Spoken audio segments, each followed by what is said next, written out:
Well, hey there, it's Jen. And Elke, welcome back to the Jen and Elke Show, where we give you tips every week on how to sell better on the Zazzle platform.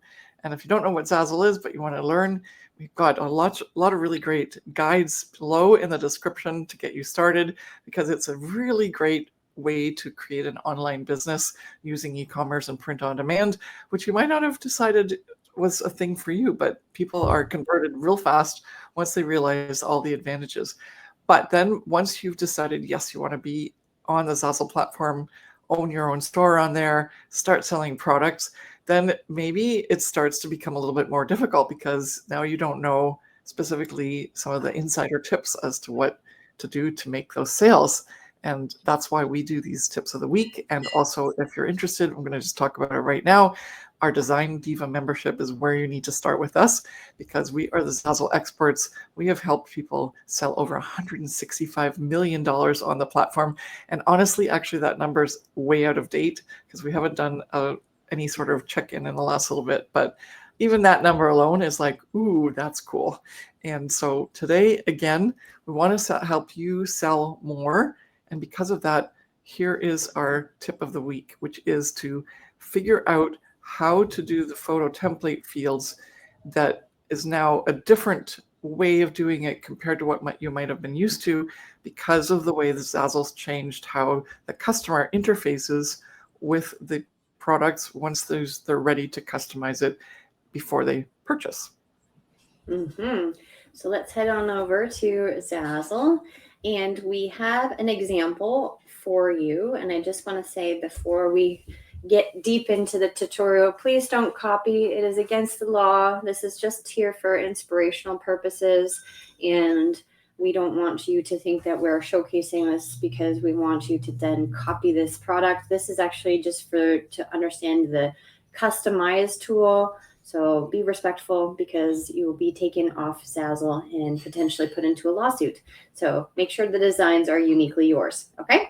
So I've clicked on, I just wanted to first of all say this is a napkin. So this new design customize tool is available on multiple different products.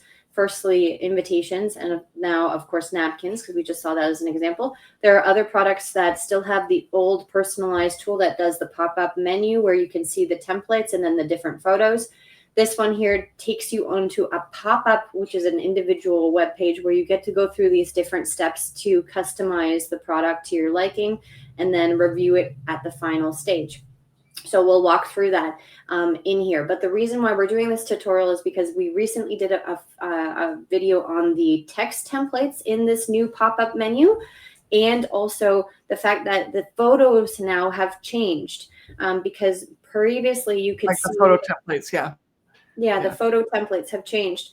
So previously on the pop-up menu for the customized menu bar, you could see the text options and also the little photo icon that you could change out. And then you would be able to see everything all at once and then change your photo there. So you would be prompted to tell you as a customer that there is a photo that needs to be changed within this design, because it would showcase that to you in that drop-down menu. Here, when we go into the personalize option where this pop-up comes up, we can see the text templates, but then we don't, unless we really read or we are a little bit more intuitive. It is obviously kind of obvious, but maybe some people don't really see that, is that there's a little thing except up here. It says it at the top. Yeah. I was just about to say that. There's a little box here that says select image and text to personalize. It is there, but sometimes it might not be as obvious, but you have to click on the photo itself. It doesn't show up in the menu like originally in the other version. You would see it and be prompted to do so. So then you can click on that and then it'll pop up with your images so that you can upload a photo. But that's just the new way that the design tool and customization tool, is working. That the text fields are on the left-hand side, and then the photos and or graphics that you are able to change are over here. They definitely still need to be templates. This AI technology isn't just randomly selecting a photo that is being seen on the product and saying, oh, okay, this needs to be changed. You as a designer still need to make this photo a template within your product. However, it's just a different format. So we wanted to just advise everyone to know. And as soon as you actually click on that and then exit it out, it doesn't give you that warning up at the top saying select your image to change. So just be wary that this new design option for customization is a bit different than what we had previously. Here's where you're then getting to see the options, and then you can review it. But when it does get to this point, it'll still give you a warning, which is really nice. And it says, please replace the image before proceeding. And it'll say, upload your own photo. And so that's the new way of doing things. And then also it's telling you that you should probably change the placeholder's name Isabella, because Isabella isn't your name, most likely. But it's interesting because, the word birthday was definitely customizable here, but in the review, because they're using AI technology, the word birthday doesn't need to be changed. And so Zazzle is doing a really great job at using AI or whatever version of technology to understand which product, which images and which photos need to be changed, because they're the ones that definitely need to be customized to make it the customer's own unique product. Mm-hmm. Yes. And one of the things that Jen didn't mention is when you had those old image templates, there was text above so that you could say, well, replace this with your own, or you could say replace the top left-hand corner photo, so that they would know that if that was that particular image was the top left-hand corner one, or like compared to, let's say, the bottom right-hand corner one or whatever. And so all that instructional stuff that we used to add as the template text box, in addition to making it a template for each photo, is now lost.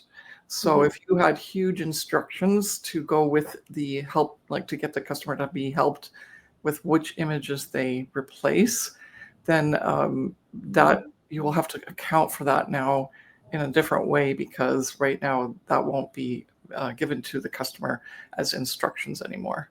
Mm-hmm. Yeah.